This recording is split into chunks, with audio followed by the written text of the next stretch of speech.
Good evening, televiewers, and a blessed week for all of you watching us this evening. We are going to kickstart the week with another edition of Prime on My Media Prime, the very first for this week. An edition that is going to be looking at the change that has been brought by the creation of regional assemblies and councils across all 10 regions of Cameroon. We also are going to be looking at the possibility for the young generation of politicians to impose themselves and turn the tide in Cameroon. What would they need to do? Is the old guard ready to give way? If they are not ready to give way, how should these young guys beat the system, impose themselves, and bring in new ideas as far as running this country is concerned? We are going to be discussing these two topics. We pray time permits for that to be done with panelists who are in the house with us. Senior Barrister Emmanuel Ashu, the National President of the Reform Party, is in the house with us. Good evening and welcome. Good evening, Mr. Leo. Good evening to fellow co-panelists who will have the pleasure of introducing themselves. Good evening to their esteemed viewers and members and sympathizers of the Reform Party at home and abroad. Are they registering already? Of course. We have severally asked them to register, and we are in the field trying to gather many more to go and register. Okay. We also had the company of Far Evis Tayong, who is the Under Secretary for Communication for the Cameroon Renaissance Movement. He is also the Editor-in-Chief of High TV Cameroon, and I don't know, a notable in Goneko village. We're glad to have you with us. It's my pleasure being here today. Greetings to the people of Goneko village.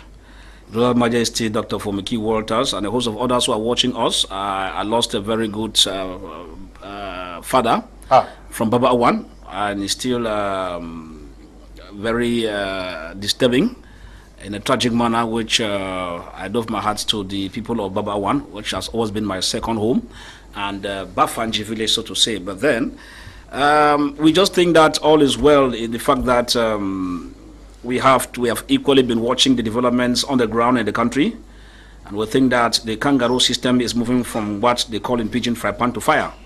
And so while it keeps moving in a confused manner, the songbirds of the system will keep giving us a semblance as if all is well when the boat is sinking. And so greetings to the people of Eagle Trans VIP who are equally watching us live on Gunoko, you know. It's a good thing being here. I'm happy when I joined the Leonard Senior Barrister, and also my very good friend, Kedia Robert, who will be telling us things that we are yet to discover. It will be different from the usual sing-song. But then, the kangaroo system and the ship is sinking already. Thank you. Okay, Kedia Robert Malafe is also in the house with us, representing the Cameroon People's Democratic Movement. The CPDM party, we're glad to have you, Kedia. Good evening.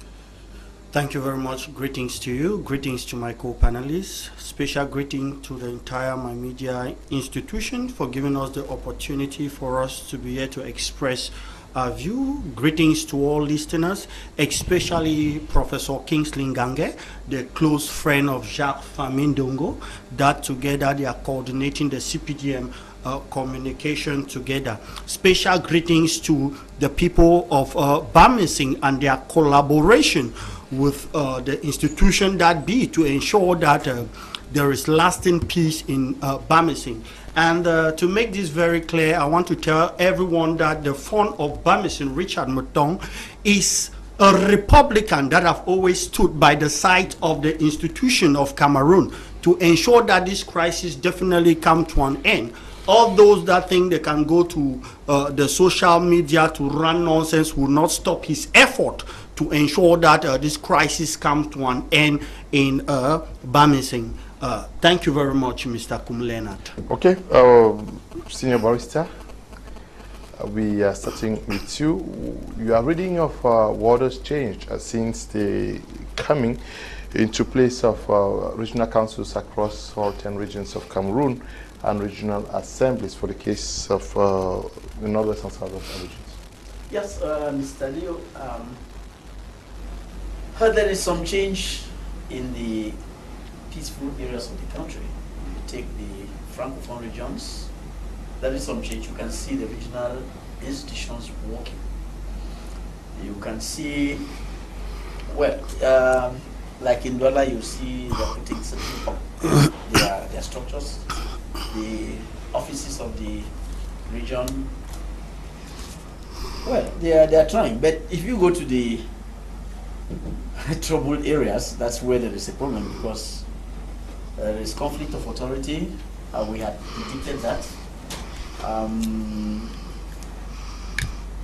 Well, with time, they will have to find a way to work smoothly. But there is conflict of authority, be it in the northwest or in that. Notice that the House of Chiefs is not getting it very easy with the governor, who has to virtually accept or go through whatever they propose and accept or refuse, and that is not really to the taste of the chiefs. Well, it's a conflict region. It's difficult to see what meaningful change there is. But as I said earlier, in the peaceful areas, there is some perceptible change. Ewane, to ask you, because that's a question I'm going to answer the kangaroo man, but let me start with you. Who do we know the names of the presidents, regional presidents from the north? Do we know them? Well, I'm not very particular with them, but I think the Southwest, the regional president of the Southwest Regional Assembly is the man who was super famous. We are talking across the nation. At least, if I were to ask you the names of the governors, you know. Yeah. I am not writing common interest to be reciting people's names. These are new institutions that were supposed to usher. Yes. Do we know who? Let's just stay at the level of the regional president. In Douala, you have this gentleman from Idea, Banlok Kulika. He's from Idea. I know that he's from Idea. No, I think I don't know Douala and Southwest here. Yes. Do we know who these regional presidents are across the nation? That is a very good question. Just as I see my good friend Mr. Ashutani is quite getting very concerned about this issue of the topic as we find here. I think that the main issue, the question is quite interesting. We don't really know them as per se. If you get a sample, come to Boya and get a sample on the street as a media person and tell them, please, what's the name of the president of the regional council? Out of 10 people you call, only about one might manage to know. It's not that they are not working, yes. They could be working, but as I said, all those who had believed in the regional council decentralization process, I told them earlier they failed on arrival. Failing on arrival because the main issue we have here is who is supposed to do what at a particular point in time. If you take yourself to Limbe, for example, because the regional council extends to the entire, that is covers the entire region, and you expect the regional council to prove pavements, say in a Motowo, for example, or they have to do what they are doing in terms of medical equipment as they have been doing, or some sheets of zincs as they do equally. The question now is, what is the role of the city mayor and the role of the subdivisional council mayors? So at the end of it, realize here that, as I said, the situation of the regional councils was a kind of kangaroo decentralization that was more of selling the goats and holding the rope. And that's the more reason why I realize that the presidents of the House of Chiefs are equally missing somewhere in action. I will tell you clean and clear that though the text tells you what the president of the House of Chiefs is supposed to do and what the president of the Regional Assembly is supposed to do, but it's not business as usual. Why do I say so? Because at the long run, you realize that the person that gets the projection as per se at the moment is the boss, who is the president of the regional council. Now, the presidents of the House of Chiefs are barely moving at different directions, and they equally have another worry. And the worry has been that where the association of the traditional rulers is powerful, they too get missing along the line. Now, you begin to see now that who is supposed to call a shot. And at the end of it, I tell people all the time that people don't need to be celebrating those issues of regional councils and whatever. You asked a good question to senior barrister. How many of them do we know across the region? It is catastrophic. That if I say brain grammar here as a medium, I don't even know 2 of them. If you move Bakuba in language in South, I'm finished. The Northwest, I don't even know. And so this is a call for concern, because at the long run, people who are supposed to be grassroots oriented, whose impacts are supposed to be felt by the people at the grassroots, still have little to know about them. It leaves much to be desired. And at the end of it, I keep telling people that we just have a situation. Yaoundé listen very well, because we blow this grammar over and over. The formation of the regional council is a compensation of some persons and a semblance of democracy in the name of decentralization, which is far-fetched, because at the end of it, the governor is the overall boss, whether you like it or not. And that's why in one of the texts tells you that when you are convening a meeting, the governor must be on the know, and the governor has the power to stop the meeting if you convene, if he's not okay with it, or if he doubts the agenda of that meeting. That is to tell you that whether you call it president of the regional council or whatever, the main thing is that the governors who are appointed by the president of the republic, who are representing the head of state, still have all it takes to decide whether the regional council should function or not. Look at the budget of it. Most of the times it's like the other sub-regional council budgets. While that is visited by the governor, that of the city mayors and all the city mayor and the rest are visited by the SDO. So at the end of it, you still discover that there is an overall boss that tells you whether you should function in a particular direction or not. So when I see people sometimes jubilate and all the like, yeah, some equipments were given in my division of recent medical equipments and all the like. Borehole wells tender have been issued by the Southwest Regional House of Assembly for people for the construction of borehole wells in some communities. It is true, but what do we see here? Soweto does the same thing that they are doing. Soweto does that and even more, because Soweto of recent did some borehole wells to some communities in the Southwest region, which I happen to have covered some of the events. And at the end of it, that is a development association that is moving in line with what it's supposed to do. Yep. So when we look at it critically, Soweto for the Southwest, Medino for the Northwest, and others might have the same. So you look at it critically, we have what we call duplication of functions all along the line. That's why I said that Yaoundé, I keep telling them they are confused. Kedia might sit here and tell you that all is well, but look at it critically. We had a situation to have gone round some of the projects sponsored by the Southwest Regional Council, and I realized that they are moving the same things they do are the same things that the council are supposed to do. They are the same things that the city councils are supposed to do. So at the end of it, they will tell you that they have some specific functions, health, education, and all the like, ceded to them. But then the subdivisional councils and the city councils equally have that particular responsibility. So I am yet to know whether they collaborate, because if they don't collaborate, where you are calculating as per your own budget and your council session to go and put a borehole somewhere, the subdivisional council in that area could be equally be calculating without you knowing, because they have independent structure, so to say. So at the end of it, what is even trying to give a semblance is the role put in place by the independent conciliators. The other day, the independent conciliator for the Northwest region was in Benue Council, telling people birth certificate is free, this one is free, and all the like.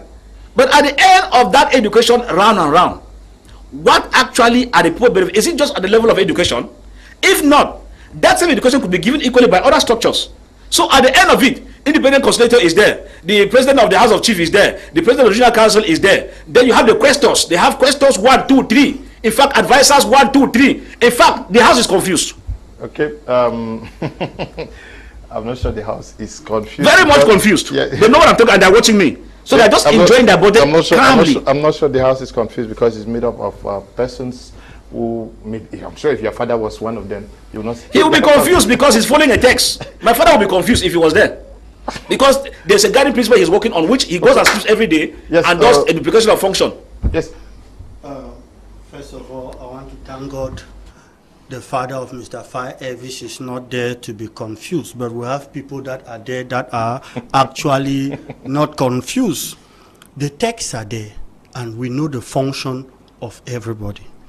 If you have studied the system of decentralization, if you have been opportune to study the system of federalism, you would definitely know the function of regional assembly and the function of local government as it is done in Nigeria and other countries that practice federalism. Like for instance in Nigeria, there are state assembly and there are local governments that are doing their functions in those various states. Same in decentralization. We have our regional assembly. The local governments, they are there, the council. But in those regional assembly, they are divided into commissions. And you have commissioner of health, commissioner of this, that they work in collaboration to ensure that those lacking communes can have what their council cannot provide to them. That's why you will see in some areas like Tico, which I was very even excited and happy when my co-panelist, Mr. Fire Evid, said he saw projects in plural that these regional assemblies are executing. And he asked himself that the regional assembly is doing what councils can do and other institutions can do. This simply means that he knows what they are doing and those projects are there. Now, let me talk about some projects which this area, this regional assembly, for instance, let me take that of the Southwest region. You have electricity that have been put in areas like Bangem, and all of us here, we know this area, Mbonge, Menji, we know all these areas. And we know how their council have been suffering based on this crisis. You see the regional assembly coming in to ensure that where their councils are lagging, where this because of the crisis, they can construct this, of course, social amenities that is helping them. You go to somewhere like Tico, where the regional assembly know that the people of Tico, they are into fishing, and the fish market was constructed there because they know what the people are lacking, of course. You go to somewhere like Boya, yes, it's a city urban area where we cannot say they will need too much infrastructure because the council there, they are doing good. They engage there to provide a school needs to children that are going to school. These are things that we should obviously applaud and recognize that this regional house is doing. You go to somewhere like Alo, which we know is no-go area, but this regional assembly still struggle to ensure that these infrastructures are there. And our viewers are listening to us, and they are in these various areas. They know the things that I'm saying, and they are confirming. And I believe that no one will come to debunk something that they are not sure of. But our listeners, they are in this area. They know what this institution have actually put in place. And my co-panelists have acknowledged that these projects are being put in place. But to him, his own complaint is that councils can do them. Now, if these institutions are there and they are doing their job, we should encourage them. It is their pioneers. They are just coming in. This assembly is how old, and they are doing a good job. They are not like others that will come that they need to observe, they need to do this. When many people complain about decentralization, that decentralization has taken how many years, councils are not able to function. But we are seeing the regional assembly, they are just 2 years old, and we are seeing what they are doing. And more to that in a crisis-affected region. Talking about the other regions in Cameroon, even here in the littoral, we are seeing the jobs they are doing. And what we need to do. What are some of the things they are doing in the littoral? Good. I will take the case of Douala. And if you know Douala 3, for instance, when you are going down the hill there, you realize a museum. It was constructed by this assembly. They provide job equipment, and I've been there many times because my friend is a protocol there, Mr. Youth Jean Phil. He invited me when they are going out, and the projects are there.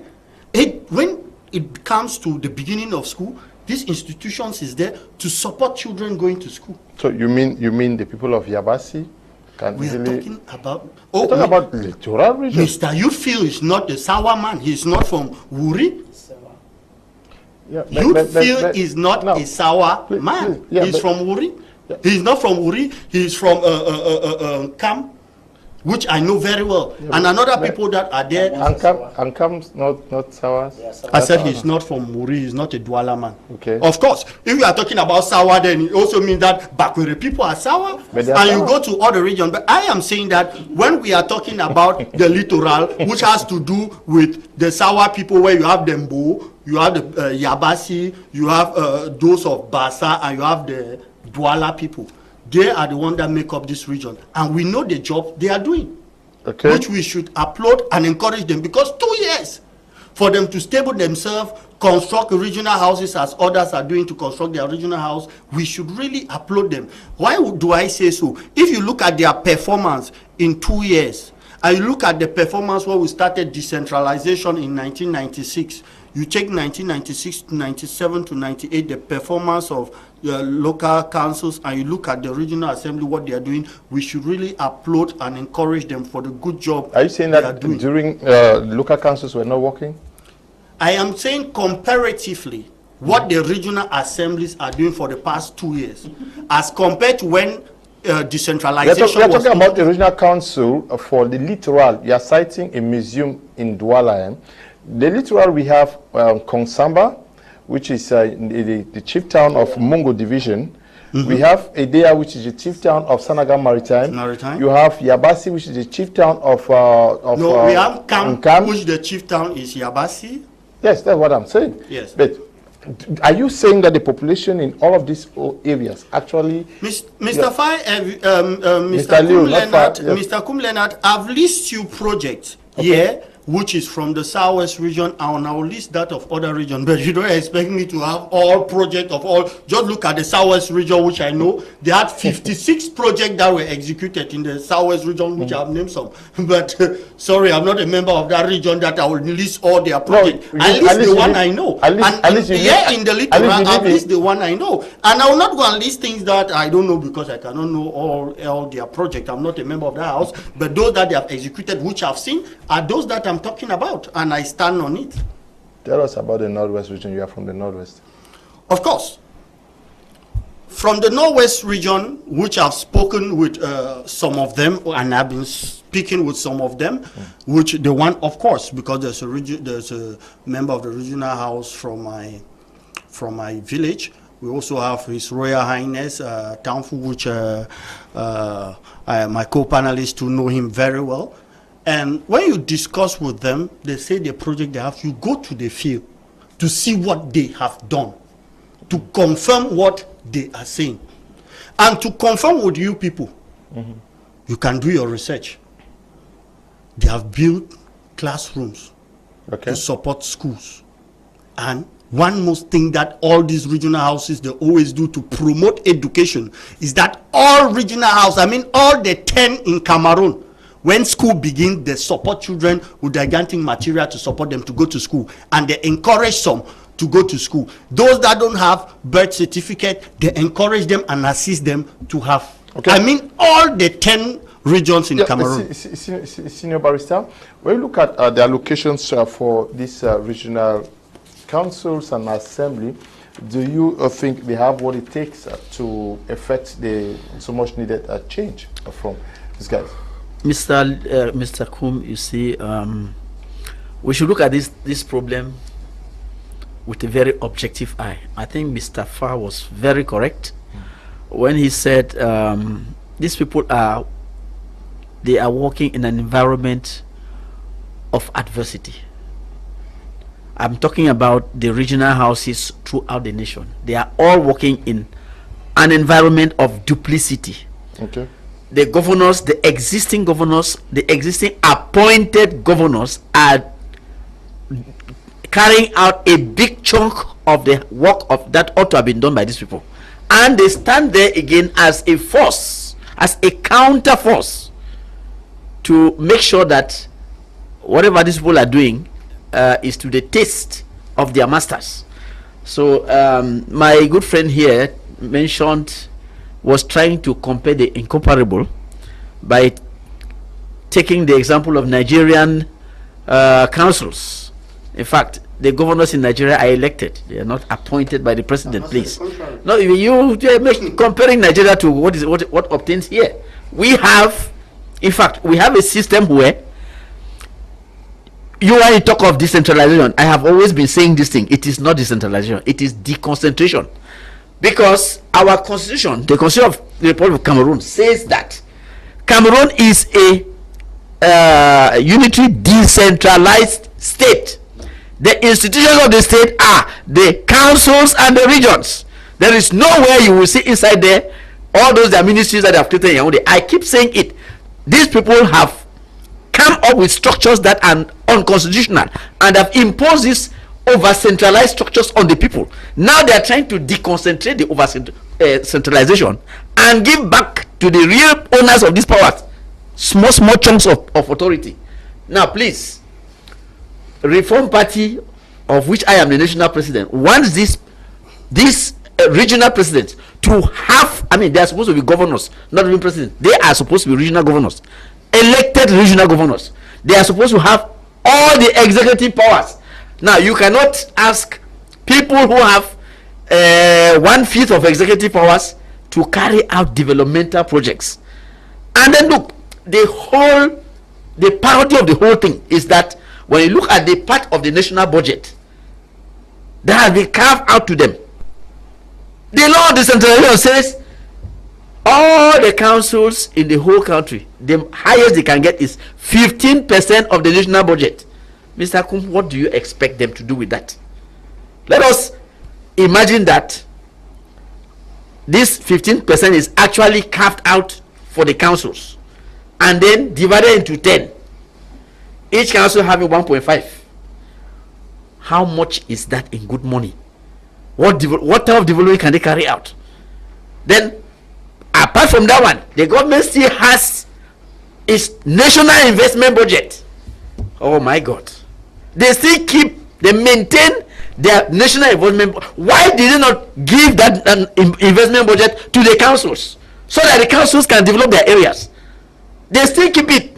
And look, the means that have been put at the disposal of these councils is very small. The means are very small. So they should, we should commend these people. They are trying. I want to take the example of the president for Southwest. He is Mr. Elango. He has done a very good job. Look at the conference he organized, the Peace and Development Conference. No other region in the whole country has done that. That alone, bringing people together to brainstorm. Whether it succeeded or didn't succeed is a different ball game. But this is a commendable effort. And you see, in the face of adversity, they tried to do some work on the field. Well, I have to accept too that their job is being confused with that of the development agencies. Because Soweda, you don't know who does what. Soweda goes down to the field in the war areas and carries out, like if in Kembo, Soweda rebuilt the old health center and then build a new one. Yeah. And then he's even building the government primary school that was destroyed by the Amba boys. But somebody can see that and easily confuse it with the work of the council, because you see the thing coming, or you don't know who is actually doing it. So you see, the people are working in a very complex environment, and I want to give my special congratulations to them for working in that type of adverse situation where they need permission to do what the law has authorized them to do. I mean, you come up with, I remember there was a problem there in the House of Chiefs. Even their working regulation, bylaws, had to be vetoed by the governor. What is that? What is that? How do you want them to work when they define their modus operandi or vivendi and you say no, it should be as you want it? No, Mr. Kum, we cannot have any meaningful working environment until this duplication of functions is cleared off the table. What they call the prefectural has to disappear. We don't need appointed governors. We don't need appointed senior divisional officers. We don't need appointed divisional officers. The mayors and the divisional officers do the same work. They do the same work. let the appointees disappear and make way for the people who are elected by the people. That way. Is that what you can look at our Reform Party manifesto? It is very clear on that. Tell us about the structure that is going to be put in place. Thank you. Our structure is very clear. You see, we are proposing a structure that is very simple. You see, we don't want 70 ministries. We want only 9 ministers, not ministries, 9 ministers. Because what you have there is a group of, thank you, my brother, thank you, my brother. We don't need that. We don't need all those people. We want